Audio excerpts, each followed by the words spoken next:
আচ্ছা বলেন তো মাছের বড়া পছন্দ করেন না এমন কেউ কি আছেন?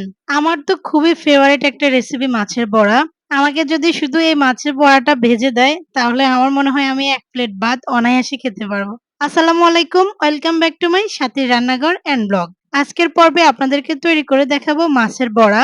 খুবই সিম্পল একটা রেসিপি, একদম ঘরোয়াভাবে রেসিপিটি আপনাদের সাথে আজকে শেয়ার করব। তো চলুন কথা না বাড়িয়ে শুরু করি।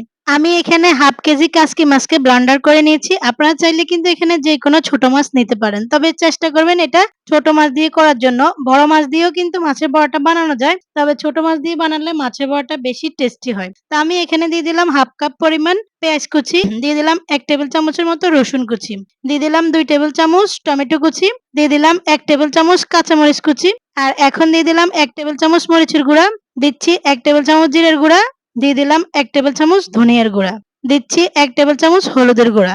এখন দিয়ে দিলাম প্রায় ৩ থেকে ৪ টেবিল চামচের মতো ধনিয়া পাতা। এখন দিয়ে দিলাম প্রায় ৩ থেকে ৪ টেবিল চামচের মতো চাউলের গুঁড়া। আর এই চাউলের গুঁড়াটা অবশ্যই এখানে দেওয়ার চেষ্টা করবেন। চাউলের গুঁড়াটা দিলে মাছের বড়াটা অনেকক্ষণ পর্যন্ত মচমচে থাকবে, সহজেই কিন্তু নরম হয়ে যাবে না। দিয়ে দিলাম ১ টেবিল চামচ আদা বাটা, আর সবশেষে দিয়ে দিলাম স্বাদমতো লবণ। এখন সবগুলো উপকরণকে ভালোভাবে আমি এভাবে হাত দিয়ে মিক্স করে নেব। আচ্ছা এখানে আরেকটা কথা, আপনারা কিন্তু এখানে জালটা বাড়িয়ে কমিয়ে দিতে পারেন, যে যেমন জাল খেতে পছন্দ করেন সেই অনুযায়ী জালটা দিতে পারেন। তবে মাছের বড়াটা একটু স্পাইসি খেলে বেশি মজা হয়। আর এখানে কাঁচামরিচ এবং কি গুঁড়া মরিচ দুটাই দেওয়ার চেষ্টা করবেন। তো আমি সবগুলো সুন্দর করে ভালো করে এভাবে হাত দিয়ে মিক্স করে নিয়েছি। এখন এটাকে আমি ১০ থেকে ১৫ মিনিটের জন্য রেস্টে রাখবো। ফিরে এলাম ১০ মিনিট পর। এখন আমি মাছের বড়াগুলোকে ভেজে নেব। ভেজে নেওয়ার জন্য চুলাতে আমি একটি কড়াই বসিয়ে দিয়েছি, আর কড়াইতে দিয়ে দিলাম পর্যাপ্ত পরিমাণ তেল। তেলটা গরম হয়ে গিয়েছে, আমি এখন দিয়ে দিচ্ছি মাছের বড়াগুলো। এই যে আমরা নরমালি যেভাবে পেঁয়াজু বানাই, পেঁয়াজুর মতো করে কিন্তু আমি মাছের বড়াগুলো দিচ্ছি। আপনারা চাইলে কিন্তু এটাকে আলুর চপের মতো করে গোল গোল করেও কিন্তু দিতে পারেন। যার কাছে যেরকম সাইজ ভালো লাগে সে অনুযায়ী কিন্তু মাছের বড়াটি বানাতে পারেন। তো আমাদের মাছ চাষীদেরকে সবসময় দেখে এসেছি এভাবে মাছের বড়াটা বানাতে, সেজন্য আমিও এভাবে মাছের বড়াগুলো বানাচ্ছি। তো এই সময় চুলার আঁচটা কিন্তু মিডিয়াম থাকবে, হাইতে দেওয়া যাবে না। হাইতে দিলে কিন্তু উপর দিয়ে পুড়ে যাবে, ভিতর দিয়ে কিন্তু হবে না। তো দেখেন মাছের বড়াটার মোটামুটি একটা ফাঁস হয়ে এসেছে।